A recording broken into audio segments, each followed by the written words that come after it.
This is on your project contract. And since we won't have time in class to do this, we are going to do what's called flipping the classroom, and you are going to do this outside of class. And also, I'm going to explain it outside of class. So, just an overview of what a project contract is. It is something that you will do when you begin teaching. Usually, it's the second or third year. Your principal will come to you and say, you're not going to have a formal evaluation this year. This year you are set to do a research study and project for something for your classroom. And teachers choose all kinds of things. Um, some teachers want to create units for all of their social studies or science. It's really up to you. So this is going to give you a jump start that you can use to talk about when you are doing an interview. It should be something at the end that you are so thoroughly proud of yourself that you just want to share it and show it to everyone. So, in order to do a project contract, you need to really think through what you want to do.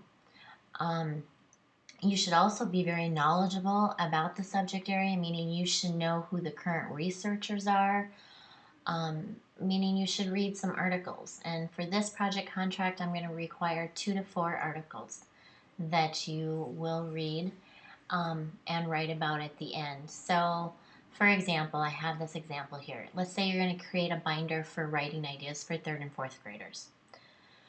You may read articles on Lucy Calkins, writing styles and her 6 traits of writing and issues that students have in writing and how to do a mini lesson in writing. But she is one of the main researchers for writing in elementary schools. So that may be who you're going to research. Then you would take what you've learned and you'd begin to put together your project, the binder, lessons. It doesn't have to all be um, made from scratch. You can find things on Pinterest, but the idea is that you become very knowledgeable about the topic that you have chosen. It's not a throw together, um, get it over with idea. It's in depth, and that's what your principal will expect too. So some ideas for this. Maybe you want to level all of the books you have, as long as you have at least 50 children's books. And I know one of our students is doing that and putting it in an Excel spreadsheet. Maybe you want to create an index card box of word work ideas for teaching, and I had a student do that last year. Um, Maybe you want to design and paint a reading carpet and then come up with a plan. How are you going to use your reading center? What is the purpose going to be? Why is it important for students to be reading? Maybe you want to create 10 to 20 new Pinterest ideas, but I would suggest if you do that, you find the research on teacher made ideas, or you find one topic like grammar, and maybe it's making inferences, and you find all the ideas you can on inferences, and you create at least 10 to 20 of those ideas so that they're all ready to go. Maybe you want to develop a unit on some sort of grammar. Maybe you don't want to do anything hands on, you want to just write a research paper. 5 to 10 pages, and of course cited APA on balanced literacy, RTI, spelling, anything to do with language arts, which is reading, writing, speaking, listening, and visual. Okay? Maybe you want to create 5 to 10 anchor charts and use as one of your resources the gal whose book that you have read on anchor charts. Maybe you want to create games from recycled materials for language arts and talk about the importance of recycling. It can really be anything you want. If you're unsure, ask me. If you want to run an idea by me, go ahead and do that. Just ask me what I think, and I can help you find some of the researchers. I know most of the main researchers for all the topics. You can also look in each of our in Google Drive, in each of our folders, speaking, listening, visual, spelling, I have research articles in all of those folders.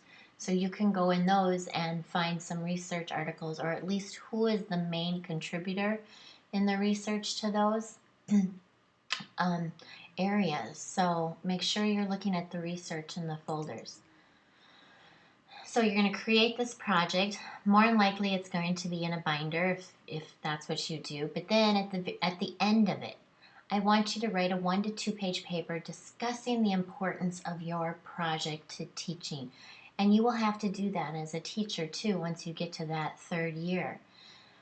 So some of the things, tell us, what grade level did you do your project for? Why did you choose this project? What does the research say about the topic?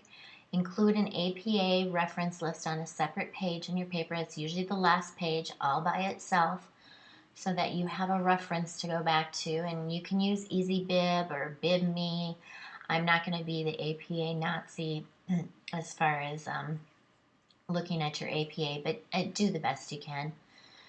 Describe how is your project going to assist you in teaching in language arts and the importance of your project to your own self as a new teacher and to your students, and what did you learn about yourself and your teaching through the project contract.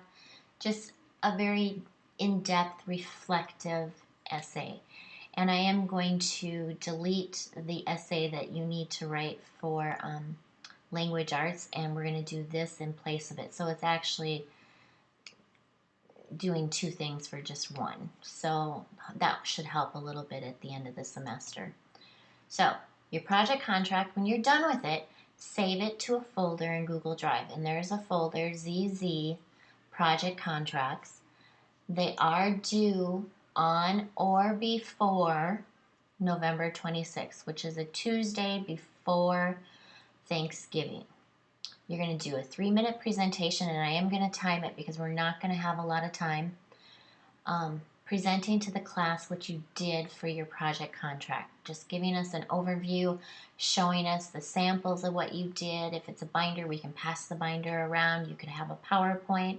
However you want to present in 3 minutes. If you don't want to stand up in front of the class, which I don't think any of you will have an issue with, but if you want to do what I just did, a QuickTime video, so that you know how to do a QuickTime video presentation, more than welcome to do that. Again, if you have any questions, just let me know. And have fun with this. I think you'll enjoy it. Bye.